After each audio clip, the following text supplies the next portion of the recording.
Welcome to today's meditation at the Lighthouse. I'm so happy to have this time with you. So by this time, we all know that, self-realization is not going to happen in the company of any compulsory thought forms. And we've been focusing in this last little while this season on anchoring into breakthrough frequencies. And part of that process is all about excavating and eliminating the kinds of thought forms that are preventing us from really being entirely clear. I'm hearing loud noises outside. Got the windows open this morning, which is super nice. The psychomagnetic field that we live in as human organisms is so apt, so easily prone to becoming congested. In the same way that our sinuses can become congested, in the same way that our digestive tract can become congested, so too can the psychomagnetic field. It can become a quagmire for all kinds of thought forms that are self-limiting and that hold us back from being in our highest timeline, which is kind of some terminology that I've been using a lot over the past couple of weeks. Your orbit, this field that you live in, is kind of like the desktop of your computer. And think about, what your habit patterns are with the desktop. And clearly it wasn't a good day to have the window or the door and the window open. We were trying this. So we'll have to hear the trash truck and the dog bark, and it's all good. Welcome to the world, right? But think about what your habit patterns are with your desktop. I know for myself, I'm sort of empirically inspired by lots of things, and so my desktop can get really bogged down with a lot of documents and images and ideas and post-it notes, and your psychomagnetic field is the same thing as your desktop. It can get bogged down with these old thought forms, and thought forms that tend to haunt and taunt us. So what is the primary, single primary, or maybe you have like a subset of thought forms that have been haunting and taunting you? And so we're going to use today's meditation to actually show those thought forms, who's haunting who. So we know in integrative practices that you can't just use the mind to change the mind or to fix the mind.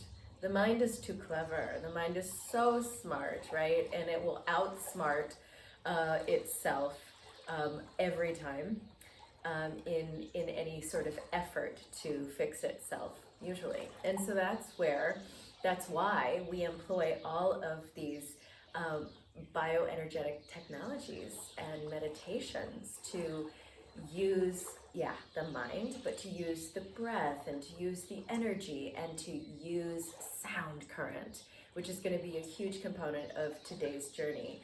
We're going to work with a really powerful mantra, the Ek Onkar Sat Nam Siri Wahe Guru. We're going to just do it over and over and over again.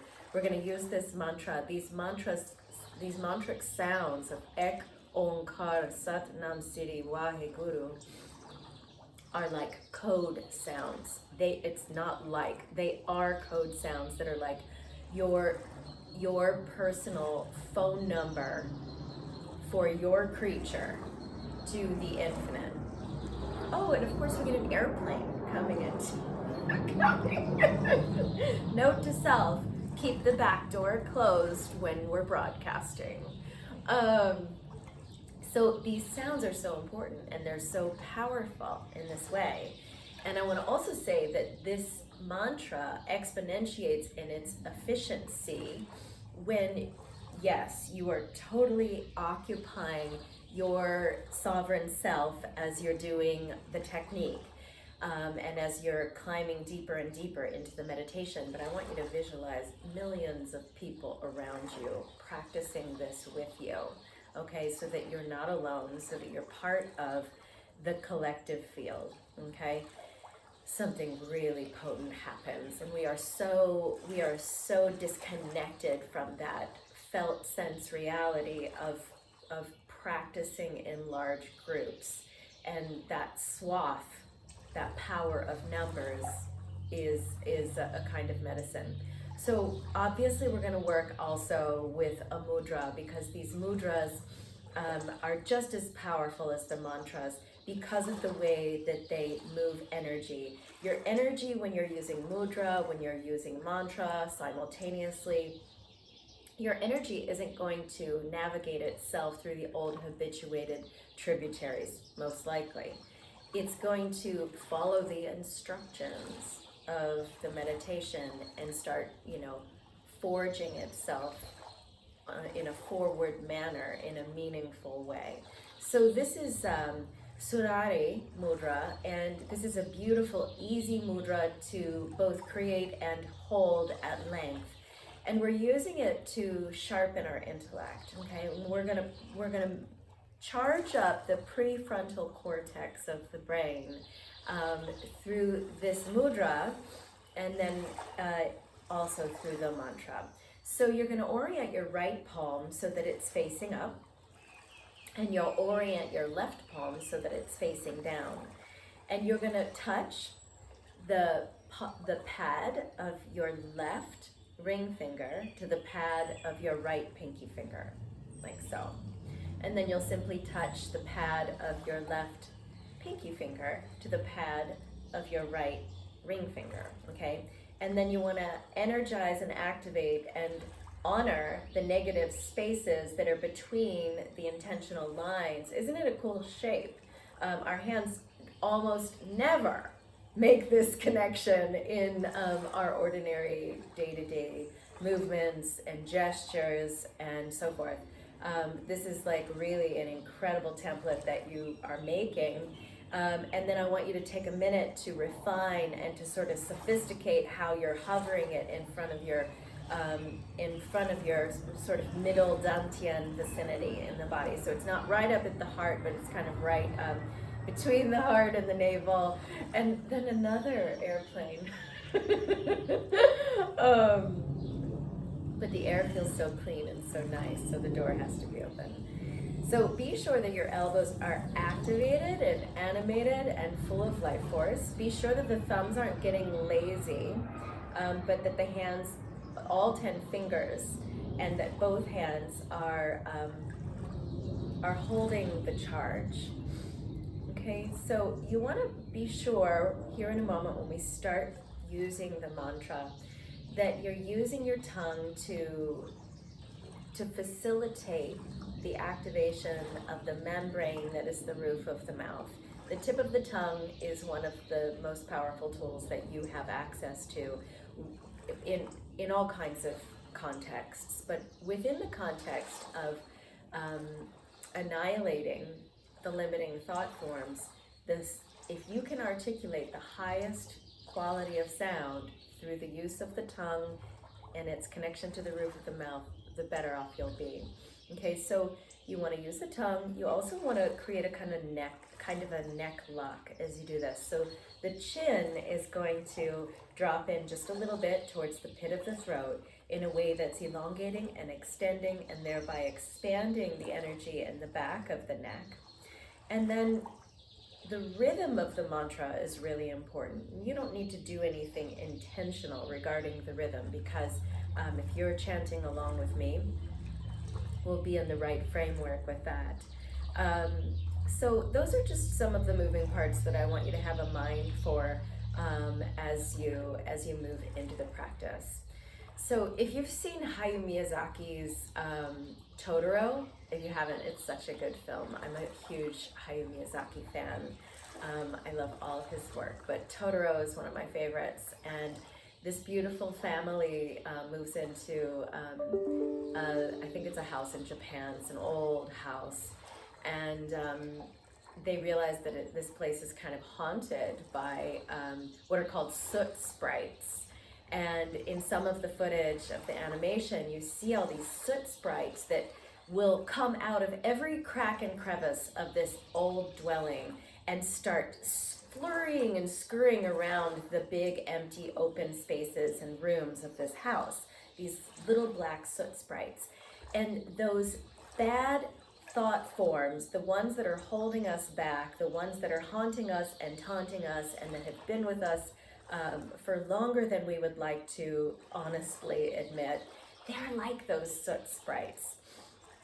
And so we're using the mantra to strike the soot sprite and to disintegrate it, okay?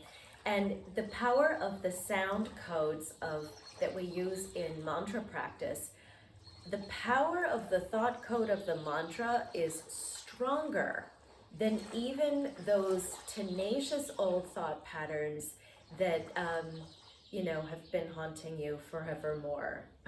They're stronger because they're a different kind of resonance. They're a different code. So you want to use the nano-vibe of the sound current to make sure that you feel more clear on the other side of the meditation. So right palm up, left palm down, make the connection of ring fingers and pinky fingers like so, okay? So we've got that. We're taking a moment to sophisticate the way we're hovering it here. Remember, your mind cannot fix your mind. So we're using all these moving parts to move with the breath, to move with the magnificence of this moment into a more broad quantum field. Okay, so join in as soon as you can, and I'd like for you to just let your eyes be closed down as you do this meditation. We've got a solid 15 minutes to get into the heart of it, which is a substantive enough amount of time to really feel the power of change, okay? So join in with me just as soon as you possibly can. Ek Onkar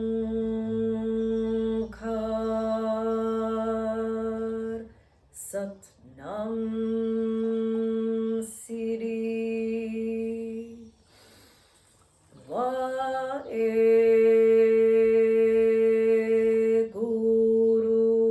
Guru. Be sure you tuck the chin to keep the back of the neck long. Ek Onkar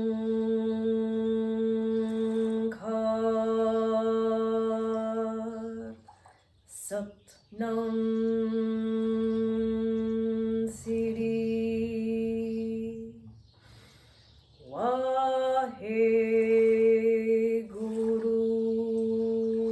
I'm actually going to hit pause because I want to say one more thing before we use the rest of our time uninterrupted to work with a mantra. With each of these 8 sound codes, which you just test drove 2 times through, each of these 8 sound codes, as you feel and hear them be generated from the inside of your organism, when you feel and hear them get generated and then you deliver them, where are you delivering them? You're delivering them to the soot sprite of the old thought forms that are on the desktop of your psychomagnetic field. You are striking the old limiting thought form with the power of the nano-vibe of the sound, okay? So that is another strategy that we're employing to make this an incredibly efficient couple of moments together. So use your visualization on the screen behind the closed eyes to do that too, okay? So inhale. Ek Onkar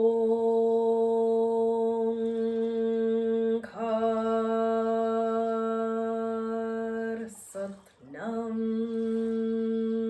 Siri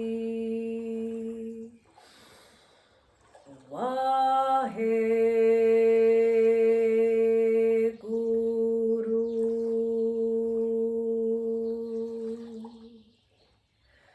Ek Onkar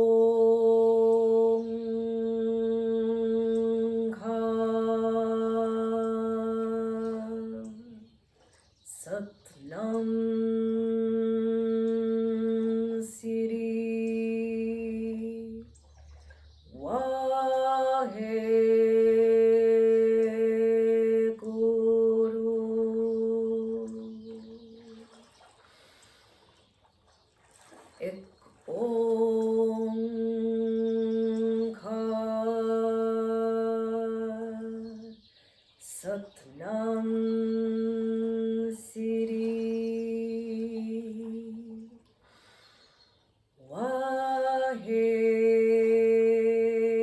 Waheguru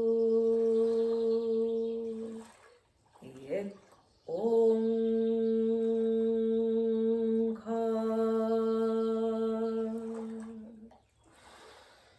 Satnam Siri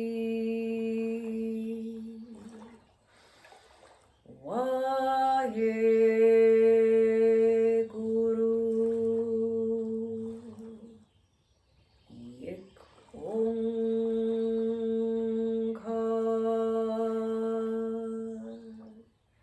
Satnam Siri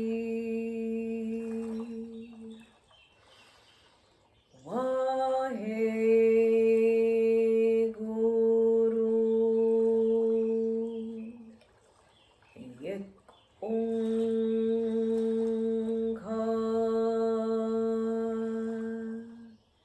Satnam Siri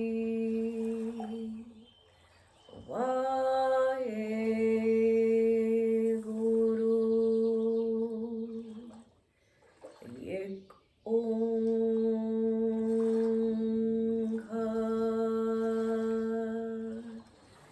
Satnam Siri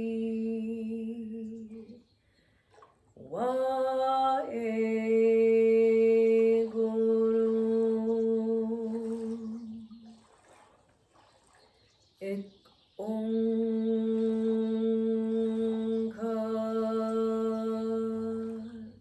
Satnam Siri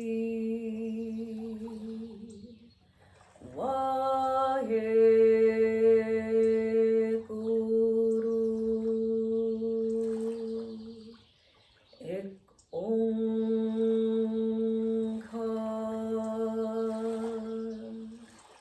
Satnam Siri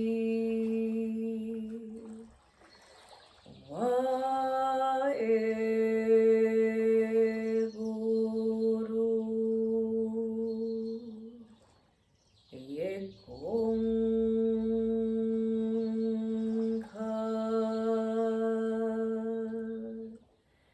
Satnam Siri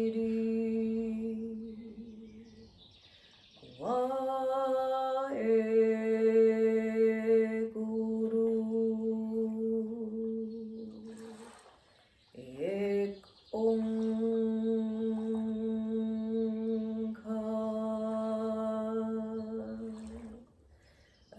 Satnam Siri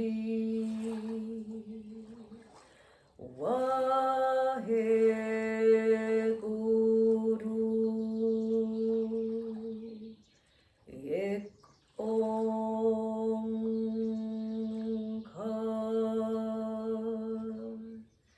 Satnam Siri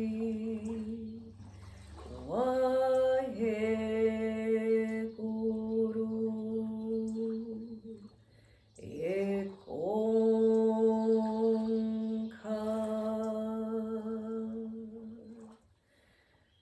Satnam Siri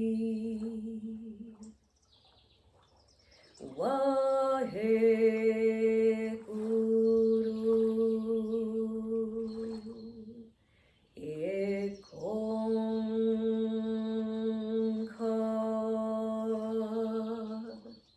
Satnam Siri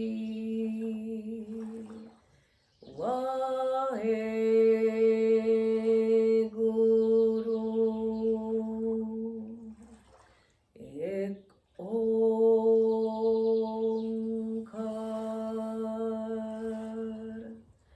Satnam Siri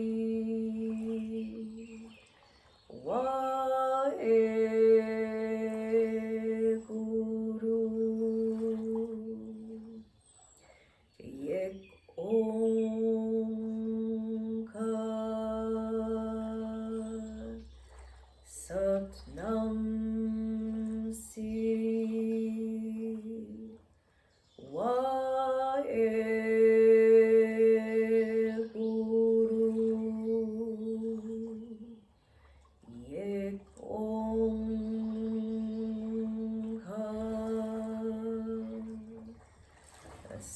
Satnam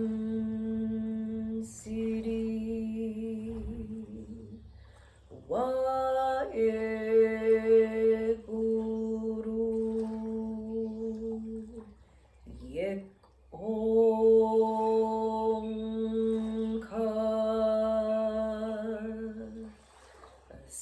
Satnam Siri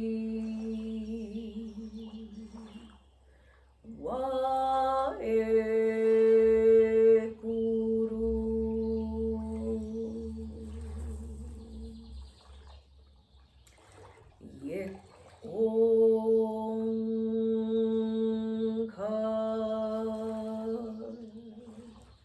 Satnam Siri Waheguru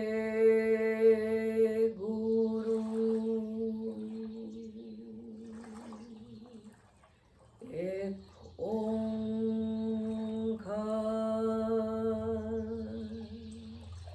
Satnam Siri Waheguru Ek Omkar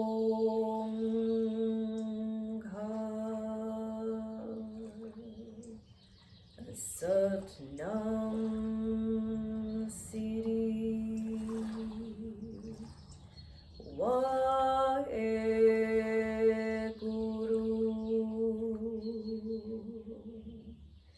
Ek Omkar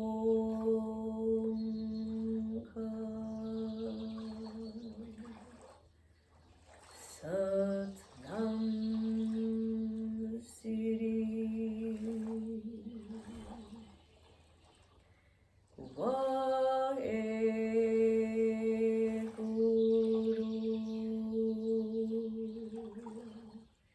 Ek Omkar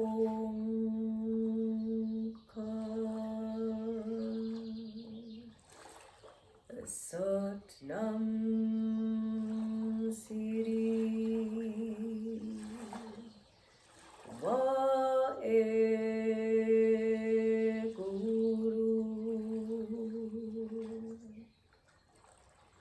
Ek Omkar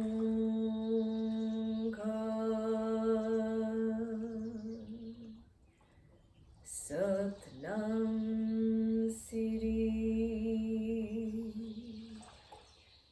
Waheguru.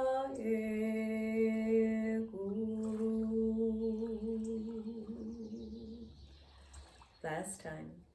Ek Omkar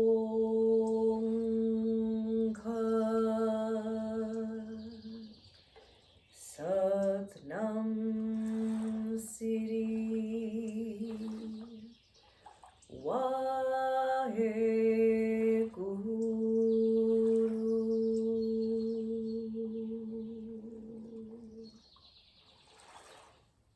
Begin first by releasing the mudra and placing the hands with the palms facing down on top of the knees or thighs, and then roll your head so softly in one direction 3 times.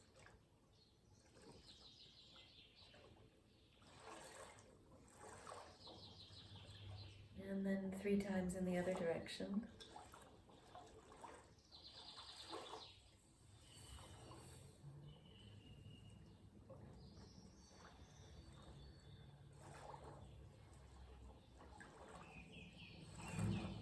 Good, and then giving yourself a couple of moments here together in the power of millions of people who are practicing with us, right? We're visualizing the swath of population that's doing this, that has done this work with us. And recognizing that it could be this breath right here, right now. It could be this breath that is taking you into a different space, into the quantum field. It's every possibility that you are but half of a blink away from being fully awakened. This work is about breathing in a way that the BS of our bad habits stop getting stuck in our orbit. They stop getting stuck on the desktop. We've cleared the soot sprites, right? So that we can be asking better questions, so that we can be asking more out of life, so that we can be giving more to life, because we are more, because we have more energy, because we are more clear. It's the sophisticated process of moving all the limitations that show up in the form of thought into the back seat, because we are the ones who are the change drivers. We are the ones who are sovereign and therefore have command over our sensory system. That's what all of these techniques are about in integrative practices, developing sovereign command over the sensory system, actively maneuvering what it is that's showing up in the inner terrain so that we can optimize, so that we can transform when we want and when we need to, and so that we can activate in a way that allows us to live in a way that has access to a kind of accumulated joy of centuries. The accumulated joy of centuries. Take this last moment to tune in around how all of the nano-vibes of the mantra cleaned up your field.